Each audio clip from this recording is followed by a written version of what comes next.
İşğaldan azad edilən ərazilərə böyük qayıdış davam edir. Bugün Xocalı şəhərinə 25 ailə, 136 nəfər, Cəbrayıl rayonunun Horovlu kəndinə isə 47 ailə olmaqla 189 nəfər yola salınıb. Onlar Respublikanın müxtəlif yerlərində, əsasən yataqxanalarda, sanatoriya və inzibati binalarda müvəqqəti məskunlaşmış ailələrdir.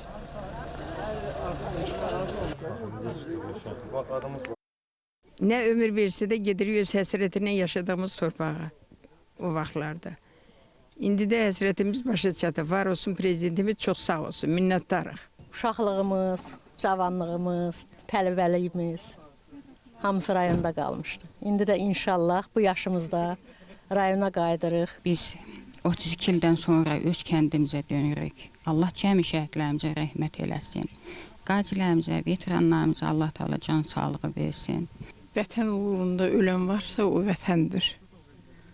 O gözəl şəhidlərimizə, o Şuşa kimi bir alınmaz qalanı 33 il o Mehmet Şah Qacarın dövründə mühasirədə qalıb. Ora heç bir quş da səkə bilməyib. Gör bizim o igid oğlanlarımız, Fatih oğlanlarımız, o gözəl Şuşamızı, Qarabağın beşiği, konservatoriyası oranı necə aldılar. O şəhid anaların əllərindən mən öpürəm. Qazilərimizə can sağlığı arzulayıram.